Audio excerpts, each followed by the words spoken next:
How do you take something as simple as basic as a pair of socks and turn it into a business worth hundreds of millions of dollars? And what if you did it all while trying to actually make the world a better place? Well, today we're digging into the story of Bombas, a company that didn't just redesign a product we all take for granted. They completely reinvented its purpose. Everything, and I mean everything, started with this one, simple, kind of shocking fact. Back in 2011, one of the co-founders, David Heath, just stumbled across this line in an infographic. And for him, a light bulb went off. He saw this hidden crisis, but also a massive opportunity. And that was the spark for a brand that would weave business and compassion together. So, what was the problem Bombas was actually trying to solve? Well, turns out it was really two different problems that were hiding in plain sight.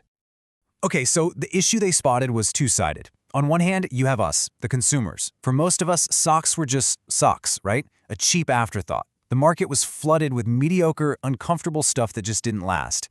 But on the other side of the coin, for people experiencing homelessness, new socks were absolutely critical. For hygiene reasons, shelters can't take used pairs, which makes fresh socks the single most requested item of clothing. A forgotten product for one group was literally a lifeline for another. So, you're faced with this two-sided problem. The founders came up with what I think is a brilliant, equally two-sided solution. They decided to build a better product designed specifically to fuel a better mission. First things first, the name, Bombas. It's the Latin word for bees. And this isn't just some random, cool-sounding name. It's actually at the very core of their philosophy. You know, this whole idea of a hive where everyone works together for the collective good? That became their mantra, be better. They knew that to get people to care and to pay more, the product had to be amazing. So they basically took all the fancy tech from high-end athletic socks and engineered it into a sock you could wear every day. We're talking about game changers like a seamless toe so you don't get that annoying bump, honeycomb arch support, and really high-quality fabrics that actually last.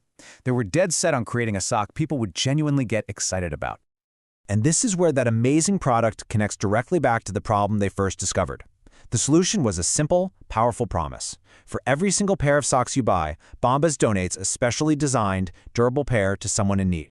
So you might be thinking, how on earth can they afford to do that? And the answer is all in their pricing strategy.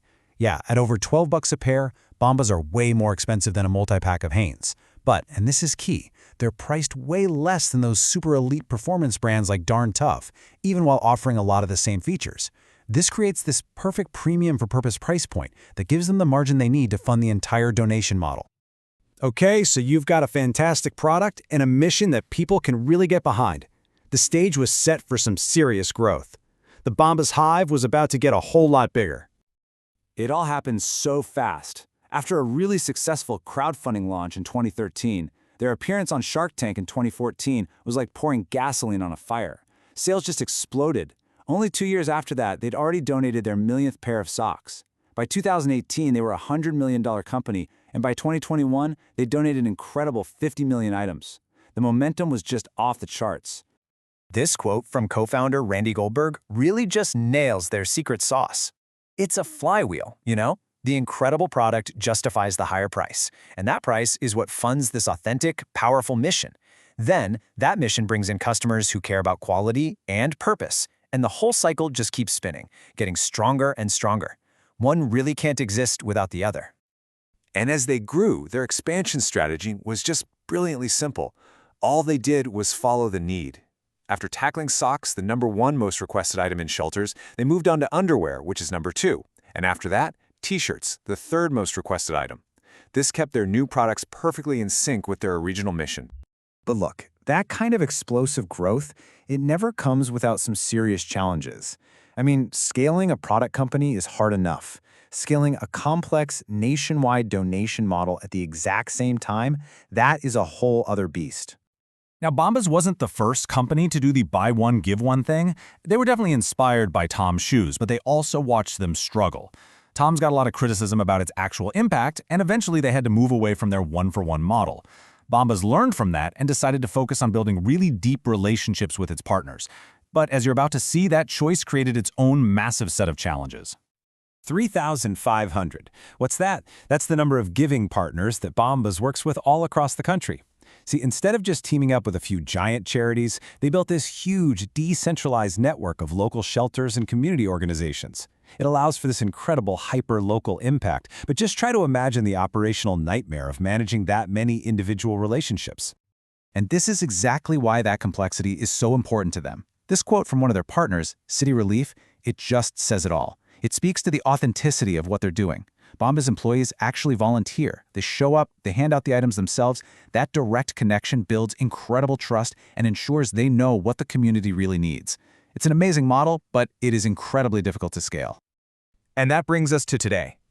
With all this incredible success behind them, Bombas is now facing some really critical, strategic questions about its future.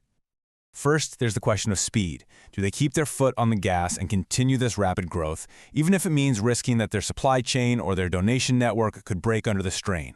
Or do they slow down and focus on more controlled, sustainable growth? Second, is that amazing giving model even sustainable in the long run? That network of 3,500 partners is the absolute heart of their brand's authenticity. But as they scale up to donating hundreds of millions of items, could they be forced to simplify things and work with fewer, larger organizations? And what would that do to their brand? And finally, how do they keep expanding their products? How do they decide when they've earned the right, as they put it, to jump into a new category, all while making sure the mission stays the absolute focus and not just some marketing gimmick? Ultimately, their path forward might be defined by this one powerful idea. According to their leadership, the goal isn't just to be the fastest-growing company out there. It's to be the one that can endure. For Bombas, success isn't just measured in the next sales quarter. It's about building a sustainable hive that can keep its promise to be better for a very, very long time to come.